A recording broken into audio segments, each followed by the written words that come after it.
Fishing baits can sometimes be quite expensive, so today's challenge is to catch 3 different species from 3 different venues on these 3 super cheap supermarket baits.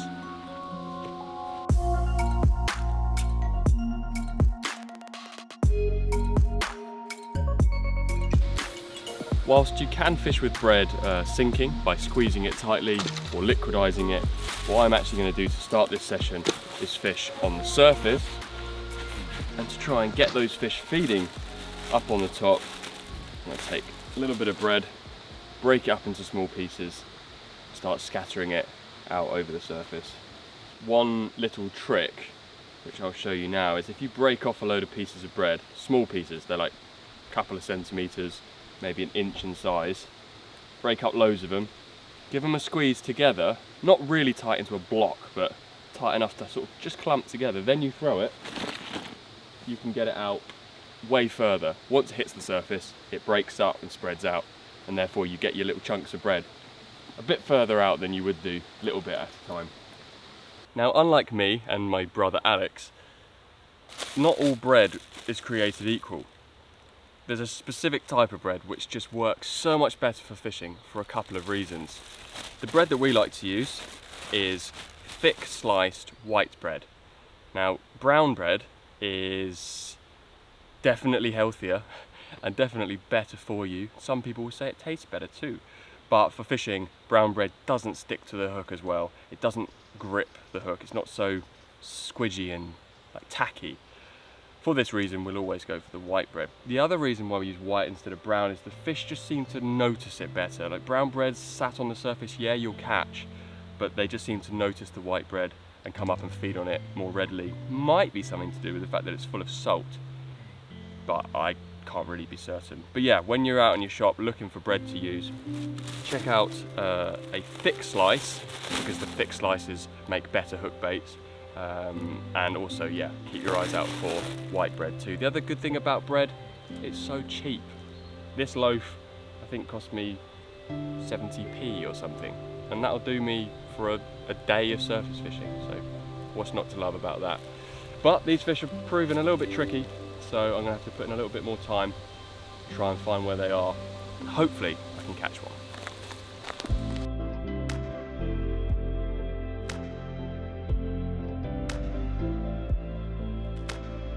A lot of people will ask in the comments on this channel, well, how do you put bread on? Because mine always falls off after one cast.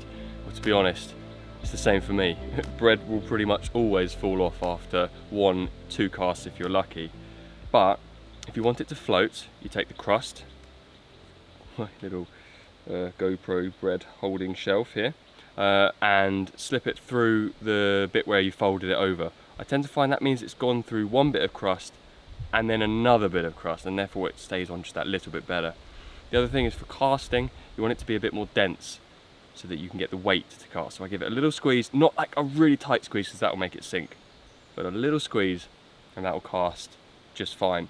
If you've got a crusty loaf, you know, one of those you know, home baked sort of things you get from the bakery rather than sliced, that can be really firm and crusty. That bread you want to hook, dip in the water and then make the cast, because by dipping it will get more weight. If you dip this, yes, it will get a bit more weight, but it will probably fall off the hook.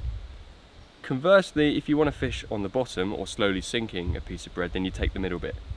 You take that lovely white soft stuff, give it a little squeeze, slip it onto the hook.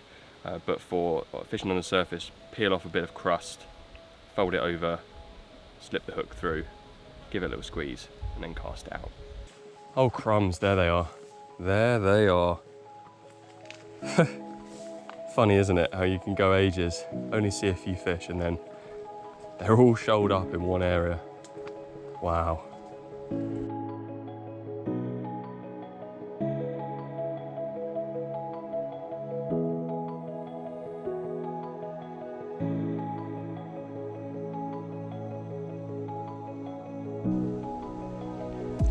Yes!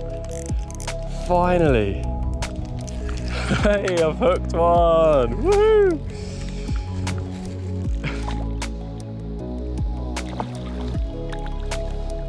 Yeah! Caught one on the bread. Little bit of bread crust on the surface. It was tricky, but we caught one. Part 1 of the challenge is complete. Well, there we go. That is a carp caught on a little bit of bread. The next 2 baits, corn and spam, also work quite well for carp, but I think we'll change things up. We'll go to a different location and target some other species with those baits.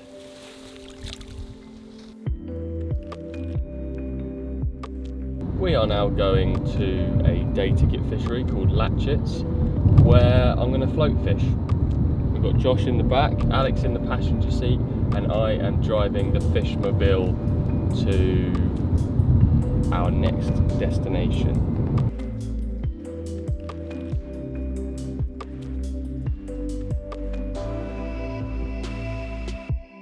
Well, this section of the video is sponsored by Tesco's own sweet corn.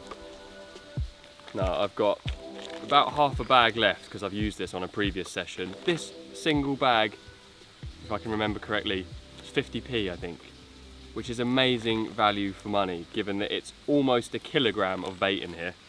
What I'm going to do is feed a little bit of this corn and then fish a waggler float over the top. Don't know what I'll catch, hopefully something exciting.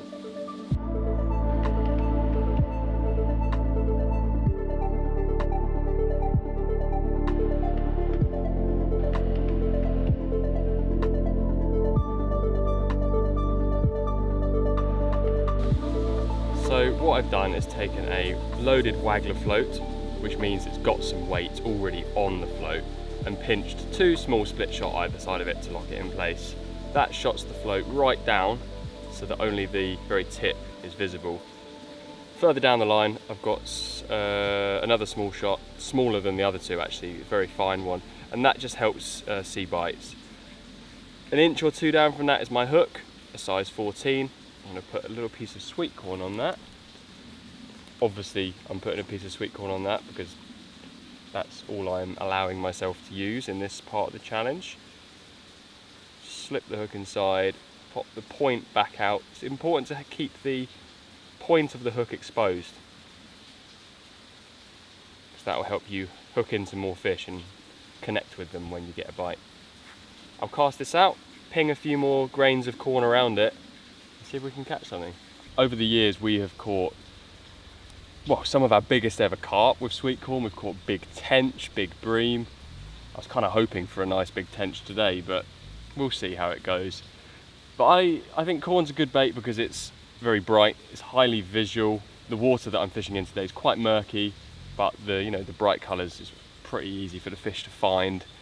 It seems to work well even on natural waters that haven't been fished before. Some places you'll chuck out boilies and stuff and they just don't really respond very well to it. They don't really realise that it's food. For whatever reason, fish in even wild waters, a bit of corn falls through the water in front of them and they just try and eat it. So it just seems to work really, really well. The other thing, of course, is that it's cheap. You can get a frozen bag of corn for less than £1 and you get about 1 kilogram. So that's really good value for money. I'd say you get a better quality sweet corn, larger grains, juicier individual bits of corn if you buy it in tins, but tins are a bit more expensive. I'd say the main positive of buying tins of corn is that you can actually leave a couple of them in your car, in your van, or in the cupboards at home, and then you've got bait whenever you need it. You don't have to keep it frozen. It stays fresh in those tins. So I always like to have a tin or 2 of corn at home or in the car, just because you never know when you might need it. Today I'm using corn just straight on the hook, hooked side on, just cast straight out, and that works great. But if you're sort of specimen fishing, maybe you're going for big carp or tench and you want to cast in with a ledger rig, hair rigged, and leave your bait out there for hours and hours, small fish can nibble the corn away relatively easily. So you might want to use fake corn, which is basically like a plastic rubbery version of sweet corn. It looks the same, you can get flavoured versions as well, but it's just a bit more resilient and will stay on your hook as long as you need it. Yes, I have a fish. Okay, it's not big, but it's silver coloured. Oh yay, my favourite fish in the world. That was very sarcastic because it's a bream. Nothing against bream, but these little things are very slimy. Lovely. Nice and slimy. Very slimy.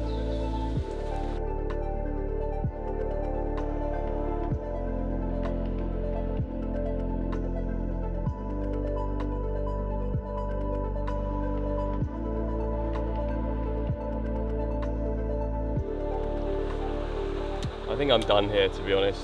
It's been very, very tricky. The very hot weather, I think, is what has ruined my chances, or at least that's my excuse anyway, because Sweetcorn has produced us fish many, many times before, just not today in this really hot weather. Where we're headed next though is the river. So I failed on the second part of the challenge. Let's hope that the third part is a bit more productive.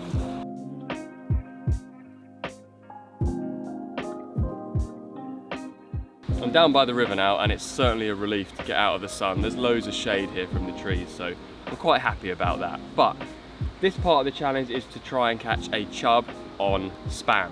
Spam is an amazing river fishing bait, I think mostly because its scent, its oiliness, it pumps out smells into the water, and when the river is murky, it's especially good.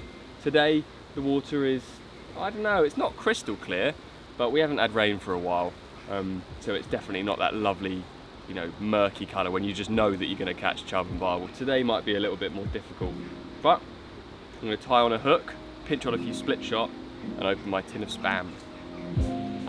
Well, you can get these proper meat cutting tools that will cut perfect cubes every time. I think that's quite good if you want to make really small cubes, like tiny ones, if you're match fishing or something. But down on the river when I'm making hook baits, I just chop it up into little sections, and then I can break bits apart as well. But yeah, a few different sized pieces. If it's very coloured in the water and the fish are feeding hard, a big cube is better. But if the fish are quite shy, like they're probably going to be today, then a smaller piece of spam is probably going to be better.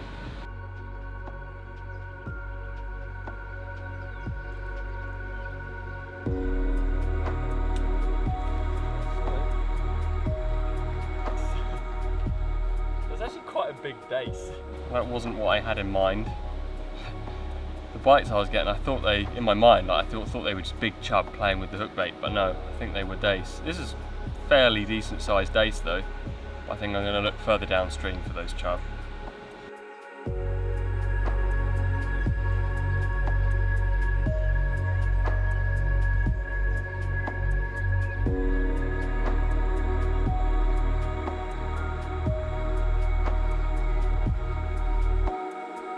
Around a week or two ago, I actually fished on this river a little bit further upstream, and I managed to catch a really nice barbel using the same tactics as I've used today, just a little bit of spam and a split shot pinched on the line. Interestingly, of the 3 or 4 really big barbel I've caught on this river, all but one of them have come on spam. It's been a really consistent bait for me, although today nothing has worked. But I hope this video shows you that you don't always have to spend a lot of money on bait. You can go to the supermarket, pick up something like spam, corn, bread, and yeah, it can work.